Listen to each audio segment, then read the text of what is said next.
Hi everyone. In this video we're going to be implementing a unit selection, including a highlight.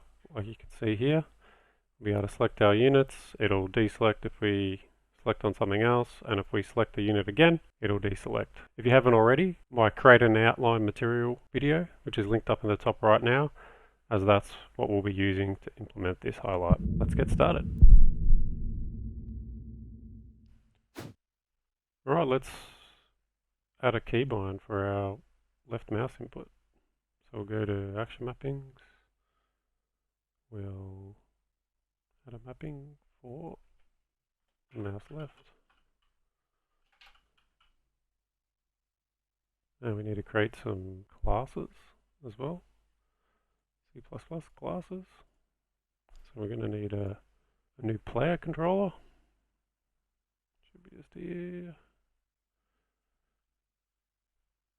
I was going to call it S-player controller, and we're going to need a interface. I'm going to call this one selectable. So anything that's selectable will implement this interface. Right now, jumping over to the C++.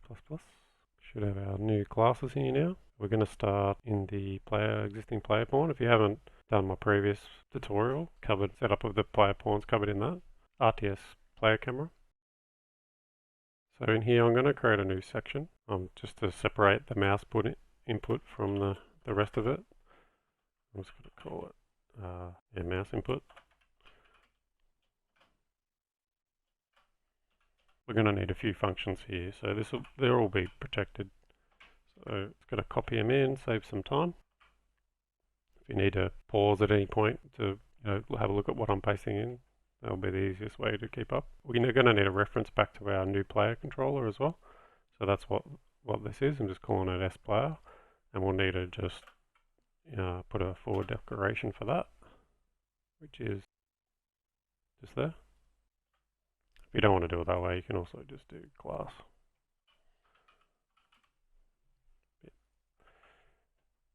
So we'll implement those.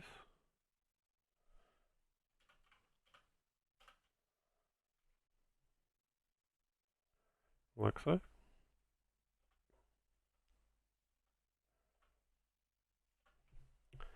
Now we want to set up the key binding for our action that we just done. So I'm going to duplicate, actually I'll just copy it over. I'm going to put in a key binding for both pressed and released, because it'll come in handy later. And I've pointed them to our new functions, mouse left pressed and mouse left released. Alright, now we'll go to our new player controller. We want to set up, have a constructor. I guess we need to set some default variables at some other point. We're going to be setting this up to work with multiplayer, so we're going to need some replication later. We'll cover that.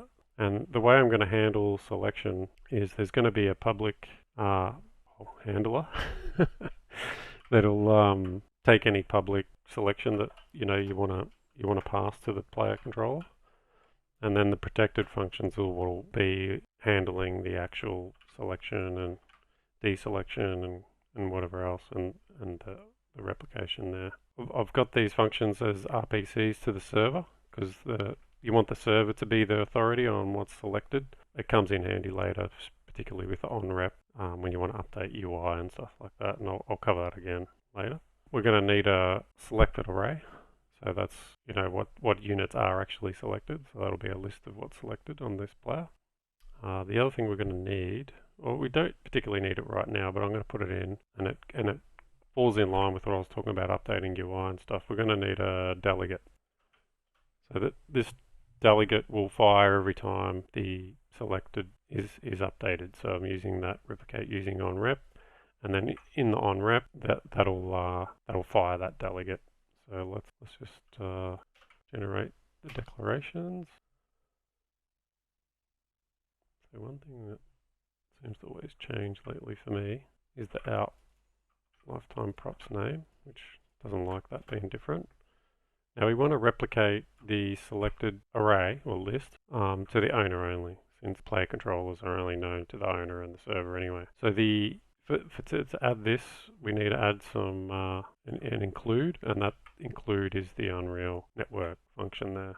And that'll stop all the errors that you're getting there. We'll do the onRep first because that was the, did I add the, no, I didn't add the, so we need to add the delegate as a property here. And the way I usually do delegates is in the actual delegate I'll have, let's go start with F, that's the Unreal naming convention, and then it will have the delegate in the name, and then I usually call it on and then remove the delegate. So on selected updated tells you that this fires, or this happens, this delegate is sent during that event on selected updated. Because once you get a whole bunch of delegates, it can start getting pretty confusing.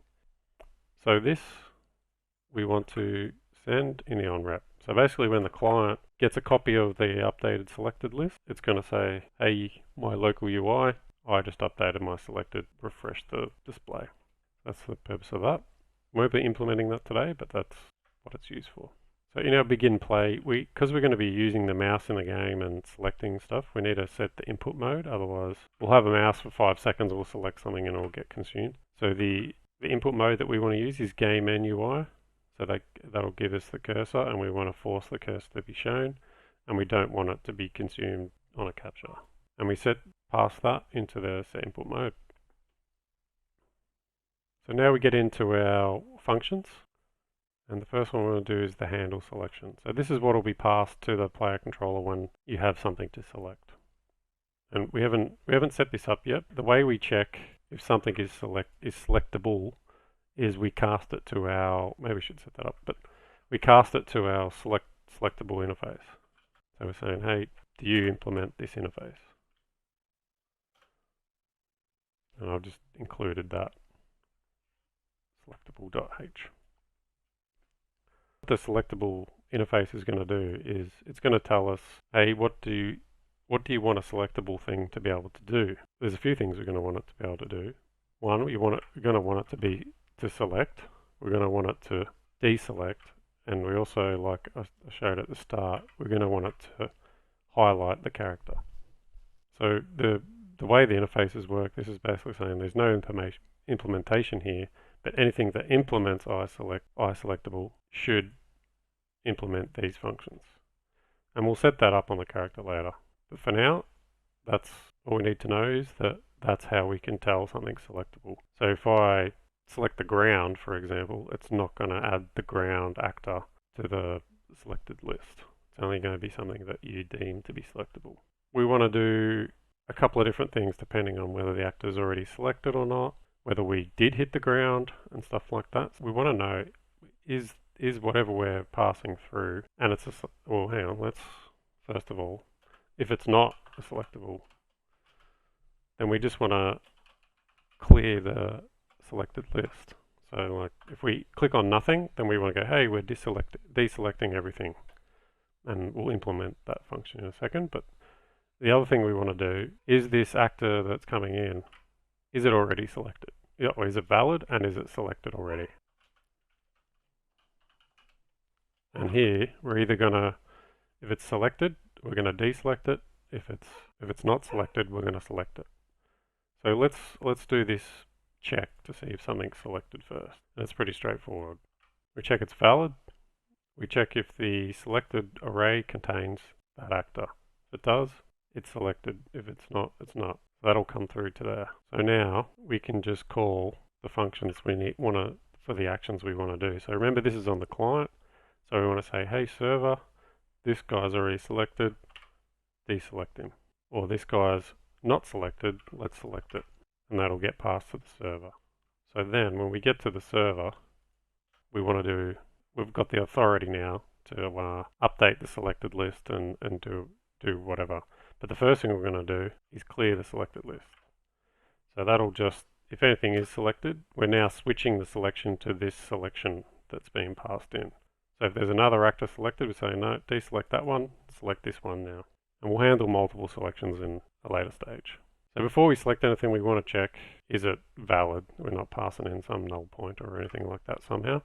So the actor is valid, it's selectable, And I know we've already checked this, but later on, if we use this selection somewhere different, we would just want to make sure it's still selectable object. And then we're, and this is actually calling this function on the interface, which we haven't implemented yet, but it will call the implementation of that select function on the character. And that's where we'll handle doing our highlight and stuff like that.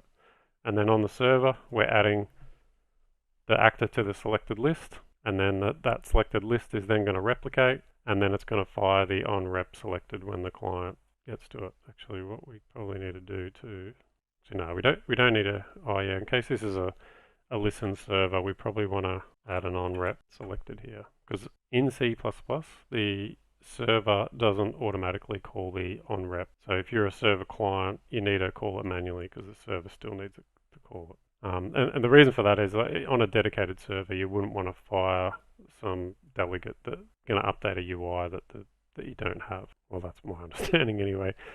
You just got to remember, each time you change variable that is using onRep, you've got to call it manually on the server. And normally you'd have like a check here, has authority or whatever, but because we're RPC to the server, I'm going to leave that off. Right, so that's selected. Now we want to do deselected, and it's pretty much the same. So we've already checked that, you know, he's already selected, and we're going to remove him from the list. And again, we'll just call that onRep, and we'll remove that actor from the list and call the interface again. Now to clear the selected, we're just going to loop through them all, call the deselect function through the interface, so that'll make sure no one's left highlighted even though they're technically not selected. And then at the end of that, we're going to empty the selected function, and that's what will trigger the onRep selected, and that'll trigger the update for the client, and the client go, oh, it's empty now, I'll update the UI to show we haven't got anything selected. Going back to our, now that we've got our player controller set up, we'll come back to our player pawn, and we need to assign that reference to our S player. And I'm just going to cheat and use a gameplay static for that. I'm going to include the Kismet, I'm going to include the S player.h that we just created, and that should assign our S player reference now, because we'll need this to send the selection to be selected. We need to get a reference to the actor or the object, whatever we're hitting with the left mouse button. So we're going to use a line trace for that. It's not terribly complex, probably the most basic line trace you're ever going to do. So we're getting a reference to world, ensuring that it's valid. We're creating some vectors that this mouse position to world is going to give us. So that's passing them through by reference, updating those variables. And then what we're doing is the world direction, we're timesing it by a massive distance, and then we're adding the world location. So basically what we're doing, we're going from the mouse, projecting into the game, and we want to go all the way until we, you know, pass the terrain or until we hit something. And this is just the params. You can add the player pawn to the ignored actors list, so in case you somehow hit yourself or something. We've got the line trace here. We're using the visibility channel, and that's relevant for when we have to update some stuff in the editor later if you're using the top-down project. And then we're just returning the hit actor, and if we hit nothing, we're just returning a null pointer. So where we're going to use this function is in our mouse left released. So we'll use pressed later, the mouse left released. What we want to do is we want to call, well, the first thing we need to do is check that our player controller reference is good. So we don't want to crash because it hasn't assigned properly or something. But then we want to call that handle selection function. So anytime we want to select or deselect, we call in this handle selection on the player controller, and we're passing in the object that we hit using that line trace. So it's going to send an actor, whatever it is, whether it's the ground, a pole, or a selectable unit, it's sending it through to our player controller to be handled for selection. We actually need to implement the iSelectable interface. So I'm going to put it just straight on the top-down character, which is here somewhere. Here he is. Not a lot to him. I'm actually going to create a new section down the bottom. This is pretty handy to do when you're using interfaces. Just create a little section, because later on you'll change the interface and you're like, okay, I have to go update everything that implements this interface. It's not fun trying to find if it's just in random, like a random list of functions in the file. So we're going to implement our iSelectable, and that'll include the H file. Make sure you got that for it to work. It'll want us to implement those functions that are in there. So that'll be the select, deselect, and highlight, like so. So we'll implement these.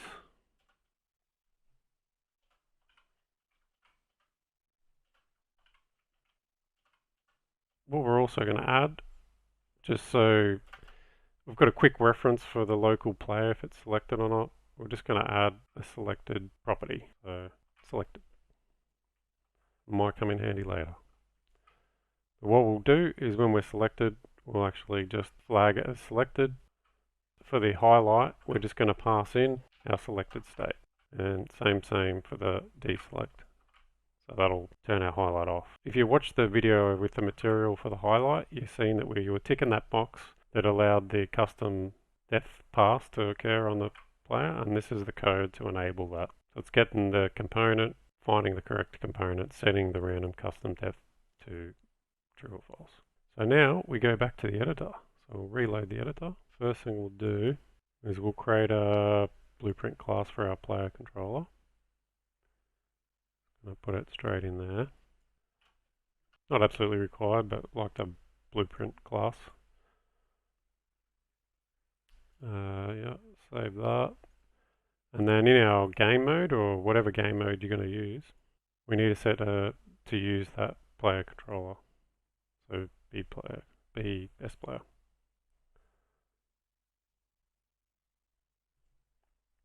The other thing we need to do is go to our actual player, which is in top-down blueprints.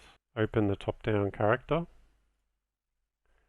We need to go to collision, and it's set to character mesh at the moment, which is fine, but the problem is it ignores the visibility channel, which is what we put in our line trace. So it's not going to hit the character.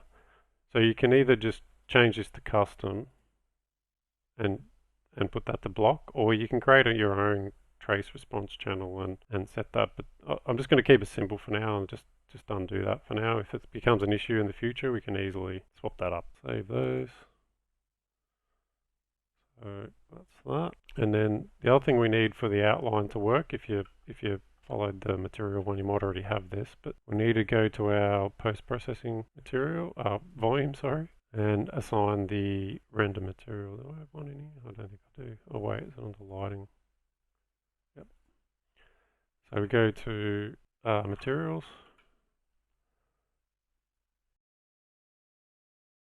And then just add the outline instance material, which is what we prepared earlier. And I think that is it. We should be good to go now. So let's press play. Oh, hang on. We'll put something in to select first. Put a few of these guys. And press play.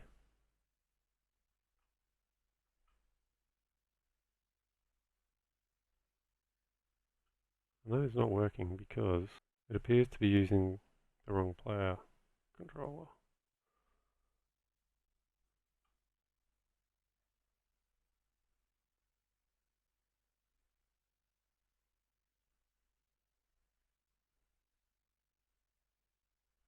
Oh, I changed in the wrong spot. Oh, that shouldn't matter. But it's this one, player controller. Someone's seen that and is watching this right now. You idiot. Go back. There we go. Select nothing. There we go. Thanks for watching.